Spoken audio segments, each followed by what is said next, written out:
এরকম ভাবে ভাবিনি গাইস, আমাদের জমি জায়গা সব তাদের নামে করে দিতে হচ্ছে গেম খেলতে এসে, এটাই ভাবছো কি? মোটেও নয় গাইস, রিয়েলিটি শোতে এসেছি, কিছু রুলস তো থাকবেই যেগুলো আমরা ব্রেক করতে পারবো না। অ্যান্ড তার জন্য আমাদের একটা এগ্রিমেন্ট দেওয়া হয়েছে, যেখানে আমাদের সাইন করতে হবে, জানাতে হবে যে হ্যাঁ আমরা রুলসগুলো সব ঠিকঠাক করে পালন করবো। দ্যাটস ওয়াই আমাদেরকে এরকম টাইপের একটা দলিল মতন দেখতে দেওয়া হয়েছে। আর আমাকে সবাই বলছে যে আমার নতুন বাড়িগুলো দখল করে নেবে, বাট আদেও কিছু নয়। এইবার এখানে যেটা দেখলাম রিয়েলিটি শোতে যেটা হয় যে একে অপরকে গালাগালি তারপরে অ্যাবিউজ করা হয়, এগুলো মোটেও হবে না, এটা একদমই হবে না। এটা পুরো একদম স্ট্রিক্টলি রুলসের বাইরে, মানে সবাইকে রেসপেক্টফুলি কথা বলতে হবে, যদি ঝামেলা হয় তাও রেসপেক্টফুলি কথা বলতে হবে। এটা একটা ভালো বিষয় দেখলাম।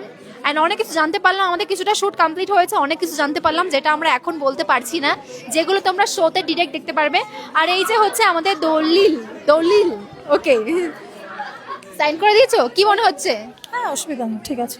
আর নর্মাল আমি পড়ে নিয়েছি, এমন কিছু কিছু যেইটুকু একটা ছোটখাটো বাড়ি ঘরই তো আর নেবে, নিনিক।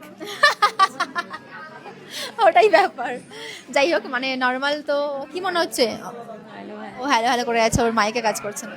যাই হোক, আমরা সবাই এখন এটা থাকা কোথাও গিয়ে না আমাদের জন্য সেফ, কারণ এখানে বেশ কিছু রেস্ট্রিকশন আছে, যেমন কাউকে অ্যাবিউজ করে, সবার তো মেন্টালিটি সমান না, এখানে 20 জন মানুষ 20 ধরনের আছে, তো এই জায়গাতে কিছুটা আমাদের মেয়েদের দিকেও ব্যাপারটা সেফ।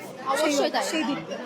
আর এটা হচ্ছে আমরা 20 জনা সবাই মেয়ে, মানে কোনো ছেলে নেই কিন্তু।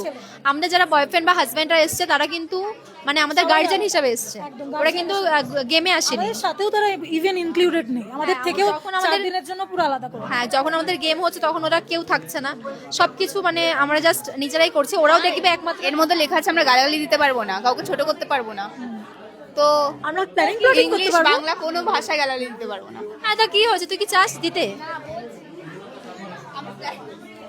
তুই কি চাস দিতে কাউকে?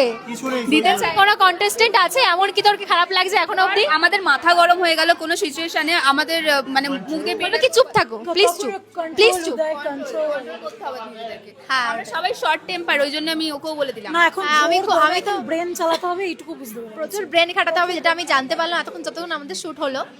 যেটুকু আমাদেরকে বোঝানো হলো, আমরা বুঝলাম যে প্রচুর প্ল্যানিং প্লটিং করতে হবে। বাট আমার মাথায় তো কিছুই নেই, গোবর ভরা, কি করবো এবার? না অসুবিধা নেই, আমরা সেফ ওয়েতে উইথ রেসপেক্ট আমরা কাজ করব, একদম যে ওটাই। যেমন করবে টিট ফর ট্যাট। একদম একদম একদম। ওটাই ব্যাপার, যে আমরা আমাদের মতন ভাবে কাজ করবো, বাকিরা দেখা যাক কতদূর কি হয়। সো আমরা এক্সাইটেড। অ্যান্ড চলো একটা সাইন করি, পরে নিয়েছি, অ্যান্ড তারপর দেখা যাক, এগ্রিমেন্ট সাইন করি আগে। ফাইনালি এবার সাইনটা করা চলো। যাবে।